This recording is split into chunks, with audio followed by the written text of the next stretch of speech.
Please welcome co-founder and CEO of Winnow, Marc Zornes.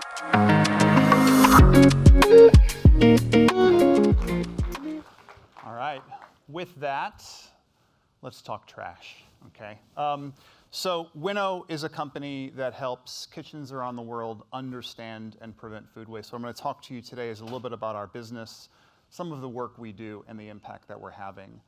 But before we do that, let's start with a number, which is 327 million and growing. That's the number of proprietary data points we have around waste in kitchens. It's from high-end Michelin star restaurants in London. It's leftover eggs on cruise ships in the middle of the Atlantic. It's a lot of pictures of meatballs from every IKEA around the world. And kind of why do we collect this data and why do we care about it? Well, when you're trying to understand the issue of food waste, unfortunately, you can't just take photos from Instagram to be able to make that system work. We found that you need real-life data to be able to train the models to be able to make that happen.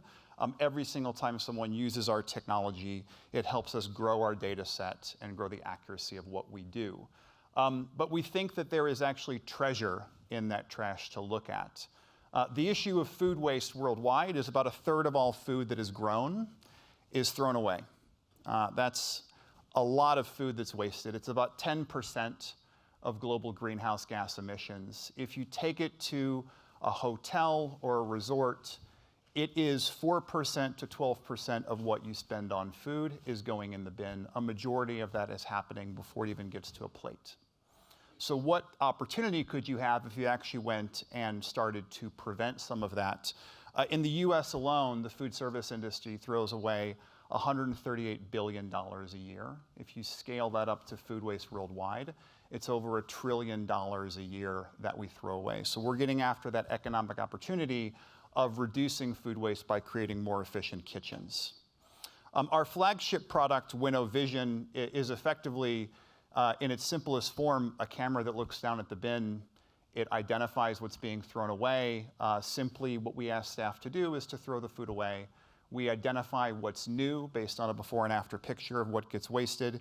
And then we have a global computer vision model trained on that data that day one will be able to identify and analyze and put a cost of what's actually being wasted.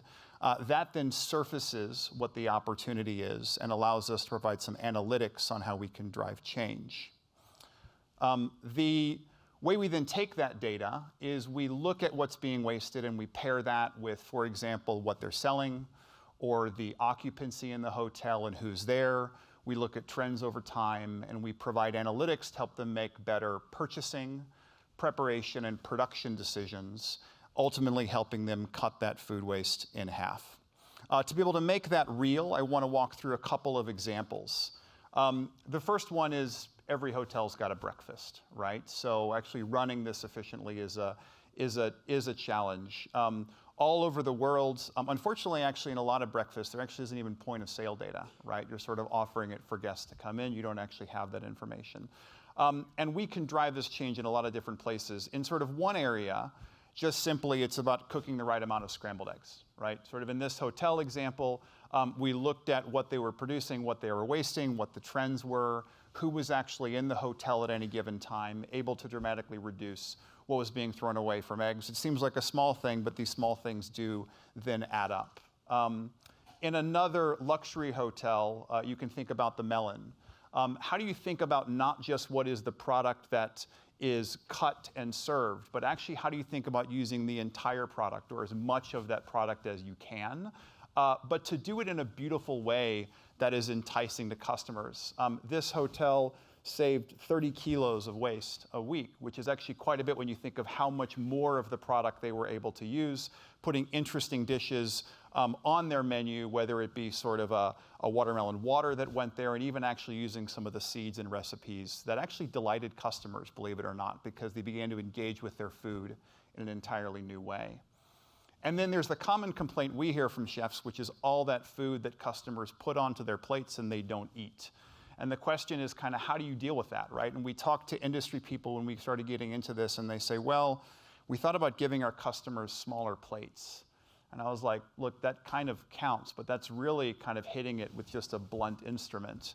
let's actually look at what they're not eating. We did some work with Hilton across 13 hotels in the UAE, and we found that over 50% of what was coming back from plates was bread and pastries. We talked to guests. I wanted to try a little bit of this. I wanted to try a little bit of that. Then why are you giving full-size pastries to the customers so that they then just take 4 or 5 bites and have the rest go into the bin? All of this stuff seems pretty obvious, but until you enable it with data, until you drive data-informed decisions, you actually can't really make the impact that you want to. And in this example, we actually cut the amount of food waste that was coming back from plates by 55%, right? And when you scale that up with Hilton, we ran a green breakfast program in hotels that are serving 1.8 million meals a year. We saved what is an estimated 400,000 meals from going to the bin just in these 13 hotels. The next step with these guys is to scale it up across the region and then beyond. But when we go, beyond the hotel breakfast, there's another sort of glaring issue, a big growing part of the tourism sector, which is the all-inclusive resort, right? You show up, you've got all the food catered for, all the wishes. I actually noticed in a presentation earlier that one of the negative comments about a resort was there was lots of food, but it didn't taste very good, right? It kind of was a relatively low quality. We work with our customers to actually look at what's not being eaten, often reinvesting a lot of the quality of the sort of cost savings they can drive into the quality of the food, creating a better experience for the users overall. When we look at an all-inclusive resort, effectively, these places are pretty large, challenging beasts to operate. You've got sometimes you've got buffets, you've got a la carte restaurants, you've got staff you need to feed, you've got event spaces and so forth. These resorts on average throw away 12% of what they buy. They're on the high end of that. In fact, I can give you an example of a property we work with in the Caribbean that spends $5 million a year on food. And when we started working with them, threw away $950,000 a year in the bin every year, right? We work with them to sort of drive that down and cut that in half. So we customize and go in and look at the different operation, making sure we're capturing all of the waste flows that happened. And we're doing this at scale. One example customer, there's a group, Iberostar Resorts, one of the leading all-inclusive resort operators, has rolled Winnow out to all of their operations. We've cut food waste so far by 28% across their business. That's across the Caribbean and in Spain. And they're taking a lot of that savings, improving the quality of their offer, and reinvesting it into their sustainability program called Wave of Change, which is looking after the environments, the sort of beach environments, why people go to those resorts, and making sure those are there for the next generation and the generation beyond. All this, though, does come down to a business case. It comes down to dollar and cents. And just to give you a sense of what we can save when we're looking at optimizing overproduction or sort of purchasing, typically we can save our clients 1 to 8% of what they spend on food. When we're looking at this question of yield management, we're talking about 1 to 2.5% savings on the cost of food. And when we're looking at what's coming back from plates, we're not yet driving the same level of results we like to because we're just getting started on that, but that's an additional 0.5 to 1% point of food. And if you think about some of your bigger food operations, what does that 2 to 10% food cost savings actually mean? Well, it means a whole lot when you actually start to scale that up. We then go in and we can forensically show that we are actually driving these changes in the purchasing costs of our customers. We work with them to understand, once we've reduced food waste, how is that showing up in their P&L? And then we leverage that to actually prove the business case to scale that up further. And we are doing this at scale. So Winnow today works in over 3,000 kitchens, or about 3,000 kitchens around the world. We're saving our customers over $68 million a year in food costs.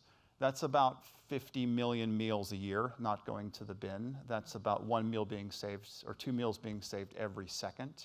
And we do this across 77 countries around the world. We do this in all types of operations, from IKEA, who have cut their food waste in half using our technology, to hotel groups like Accor, Mandarin Oriental, Marriott, IHG, and others. Large casinos like Sands and Wynn use our technology. And then cruise ships, the Carnival Group uses our technology as well. So just wanted to introduce what we do, some of the impact we're having, and we'd love to connect with you guys after if you think you want to take a look at the opportunity as well. Thank you.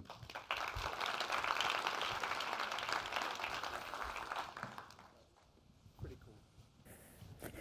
Thanks, Mark. One of the things I really liked about your use case is it actually stitches data and AI and then human ingenuity at the end.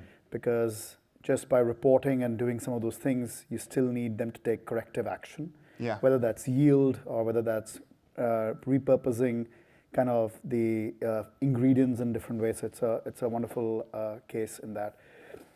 Talk a little bit about what's happening behind the scenes. Like, talk about the AI use case here and what is happening behind the scenes from the device that gets installed, and talk a little bit about what's about that a little bit, so we can understand that better. Yeah, the way we build the data set is every single time somebody throws something away, we capture a training point on the data, right? We have a team that goes and curates that data. We're using computer vision to be specific. It's not just the generative AI example, it's computer vision in this. Those models are then built and tested. We have a team that does that. Today, our technology identifies a little bit over 1,000 different sort of categories of waste, but our team is sort of going in and making that more granular, sort of more accurate as we do that. And then because of some of the unique challenges we have in the kitchen, there's not typically a great internet connection in the kitchen, or at least one that's reliable. Some of our use cases are on cruise ships where they may actually go offline for a couple of days at a time.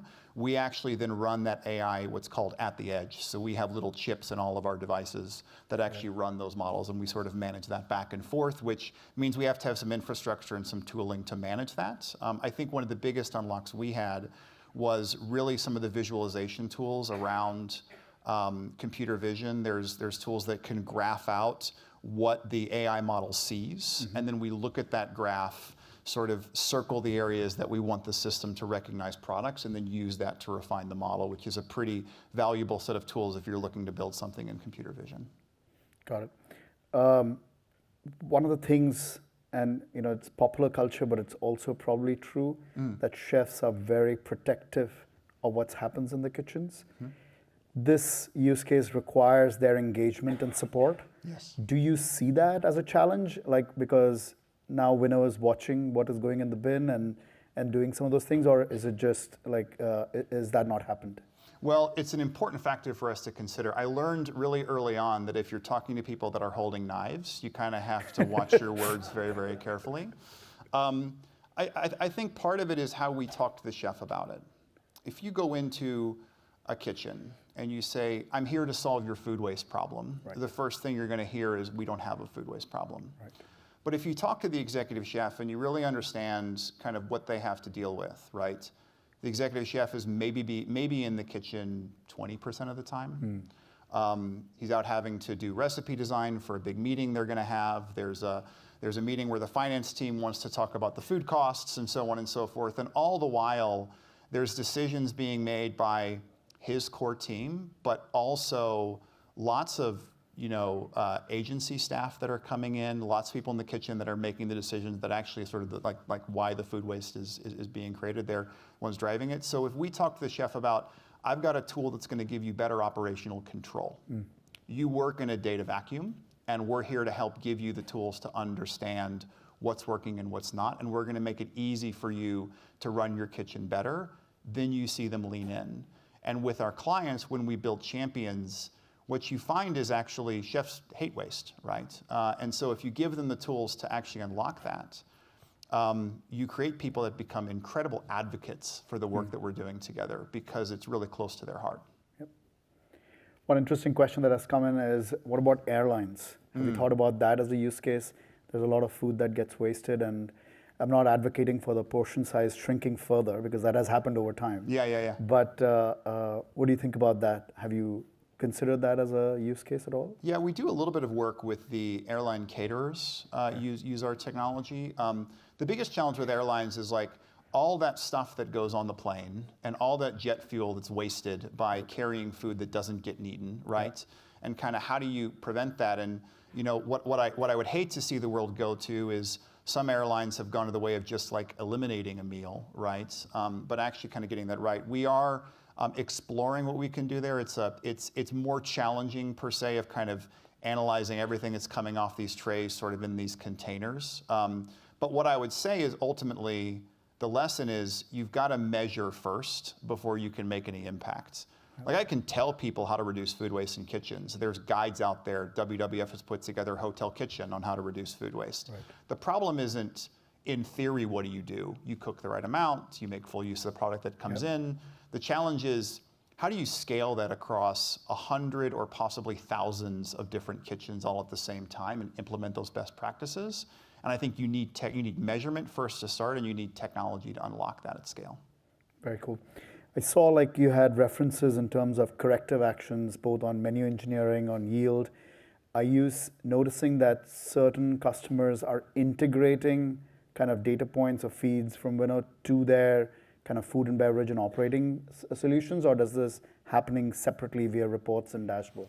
So we can work in a way that requires zero integration. We can pitch our system up and work day one, and we'll deliver 75% of the value in terms of the reduction. When we start to unlock and pull data in from property management systems about occupancy or point of sale systems, then that's great. We can deliver more value. One of the biggest unlocks we've found is actually putting food waste on the P&L.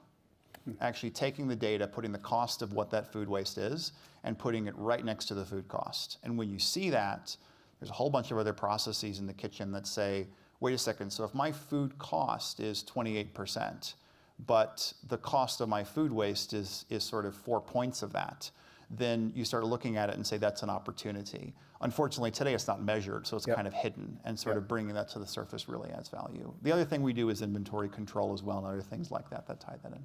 Very cool. Please help me thank Marc from Winnow. Thank you. Thank you.